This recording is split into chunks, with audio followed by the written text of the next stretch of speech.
오늘은 우리 모두가 살아가며 한 번쯤 꼭 마주하게 되는 분노라는 감정에 대해 깊이 있는 이야기를 나눠보고자 합니다. 현명한 사람은 화를 내지 않는다. 다만 이렇게 대처할 뿐이다. 라는 주제를 통해 부처님의 말씀과 불교, 철학 속 지혜를 바탕으로 분노를 다스리는 법과 인생에서 진정으로 이로운 선택이 무엇인지를 함께 돌아보겠습니다. 세상에 태어난 모든 존재는 고통을 겪습니다. 부처님께서는 이를 고해라 하셨습니다. 괴로움에서 벗어나는 길, 즉 해탈로 가는 길은 오직 마음을 다스리는 데에 있다는 것을 수많은 경전 속에서 반복하여 말씀하셨습니다. 그리고 그 마음을 흔드는 가장 강력한 감정 중 하나가 바로 분노입니다. 분노는 순간의 감정이지만 그 결과는 평생을 후회하게 만들 수 있습니다. 우리가 분노할 때 그 분노는 나 자신을 먼저 태웁니다. 상대방에게 던진 말 한마디, 행동 하나가 결국 내 인생을 망칠 수도 있는 것이죠. 부처님께서는 이렇게 말씀하셨습니다. 불을 잡으려는 자는 자신이 먼저 탄다는 것을 모른다. 이 말씀은 곧 분노라는 불길을 손에 쥐면 가장 먼저 상처 입는 이는 바로 나 자신이라는 의미입니다. 사실 우리 모두는 누군가의 말이나 행동으로 인해 화가 날 때가 많습니다. 오해를 받았을 때, 부당한 대우를 받을 때, 혹은 사랑하는 사람에게 상처받았을 때 우리는 본능적으로 반응하고 싶어집니다. 그 순간 우리 안에 있는 자아는 말합니다. 왜 참아야 해?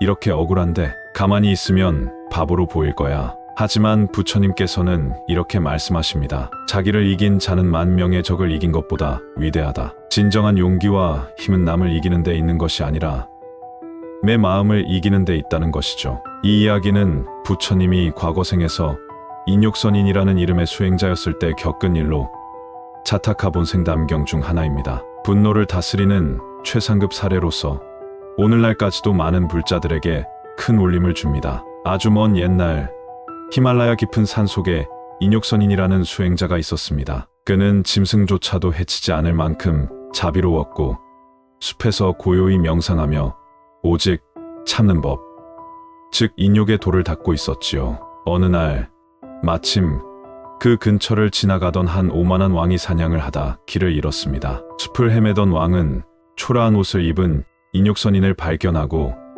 수행자의 태도가 지나치게 고요하고 위험 있어 보이자 왠지 모르게 짜증이 났습니다. 왕은 조롱 섞인 말로 말했습니다. 내가 진정으로 분노를 모른다는 자냐?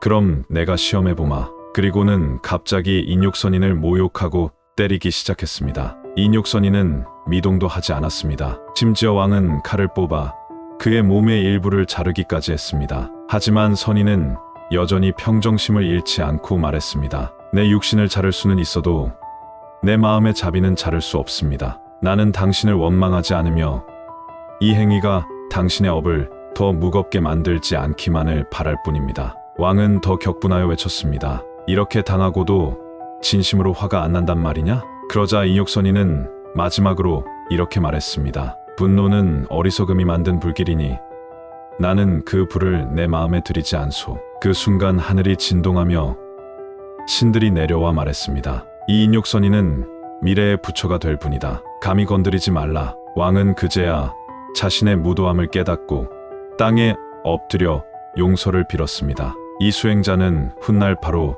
지금의 석가모니 부처님이 되신 분입니다. 화는 당장의 감정을 풀어줄 수는 있어도 절대 나를 위대하게 만들지 않습니다. 하지만 참고 용서한 그 마음은 훗날 세상을 밝히는 빛이 됩니다. 부처님이 그러하셨듯이 말입니다. 법구경에는 이런 구절이 나옵니다. 분노하는 자에게 분노로 갚지 말라. 미움은 미움으로 사라지지 않는다. 오직 자비로써 미움은 사라진다. 이것이 불변의 진리이다. 이 말씀은 단순한 도덕적 교훈이 아닙니다. 실제로 우리가 살아가며 분노에 분노로 대응할 때 문제는 더 커지고 인간관계는 돌이킬 수 없는 지경으로 가게 됩니다. 그러나 자비로 대처했을 때 의외로 상황이 부드럽게 풀리는 것을 경험해 보신 적이 있을 겁니다. 이것이 바로 부처님의 가르침입니다. 분노는 불씨입니다. 하지만 그 불씨에 기름을 붓느냐, 물을 끼얹느냐에 따라 그 결과는 완전히 달라집니다. 분노가 일어날 때 우리는 어떻게 해야 할까요? 첫째, 멈추어야 합니다. 분노는 즉각적인 반응을 요구합니다. 그러나 현명한 사람은 그 즉각성을 거부합니다. 숨을 들이쉬고 내쉬는 그 짧은 순간을 통해 감정을 멈추는 것입니다. 불교에서는 이를 찰나의 멈춤이라 표현합니다. 이 순간은 짧지만 그 안에 무한한 지혜가 담겨 있습니다. 둘째, 관찰해야 합니다. 내가 왜 화가 났는지, 무엇이 나를 자극했는지를 살펴야 합니다. 불교에서는 이를 관심이라 부릅니다. 자신의 마음을 관찰하는 훈련이야말로 때다름으로 가는 가장 중요한 수행입니다. 셋째, 내려놓아야 합니다. 분노를 품은 채 살아가는 것은 불덩이를 안고 잠을 자는 것과 같습니다. 결국 나만 타들어가게 되죠. 그래서 부처님은 자주 말씀하셨습니다. 집착을 내려놓는 자가 참된 자유를 얻는다. 그 화는, 그 미움은 결국 나를 묶고 있는 쇠사슬입니다. 많은 사람들이 이렇게 말합니다. 참는 게 어려워. 침묵은 부처님에게 있어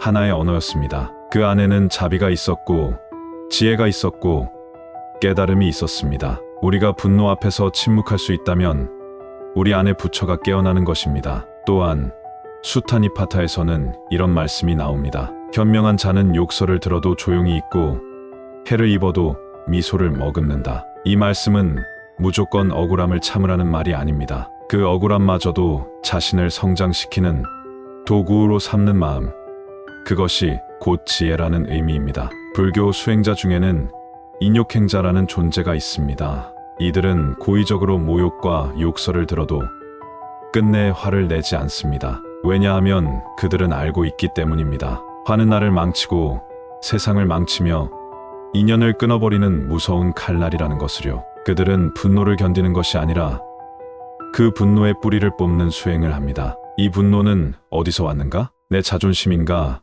욕망인가?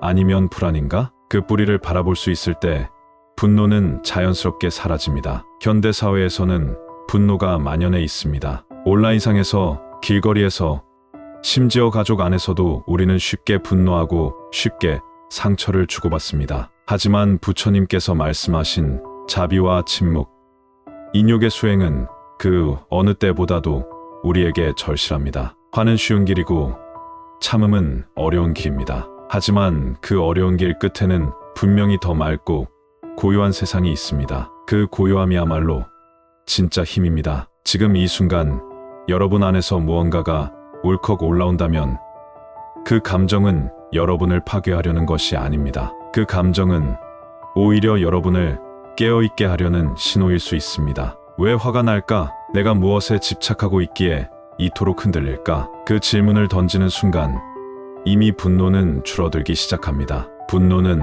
어두움입니다. 그러나 지혜는 빛입니다. 부처님께서는 말씀하셨습니다. 어둠은 어둠으로 사라지지 않는다. 오직 빛만이 어둠을 없앤다. 여러분의 삶에도 이제 그 빛이 들어서기를 바랍니다. 침묵으로, 자비로, 관찰로, 그리고 내려놓음으로써 우리는 매 순간 조금씩 더 부처님께 다가갈 수 있습니다. 오늘 영상이 분노에 흔들릴 수 있는 모든 분들에게 작게나마 등불이 되기를 바라며 여러분이 언제 어디서든 마음의 평온과 자비를 지킬 수 있는 지혜로운 수행자가 되시길 진심으로 기원합니다. 지금 이 순간 마음이 고요해지셨다면 이미 여러분은 현명한 길 위에 서 계신 것입니다. 감사합니다.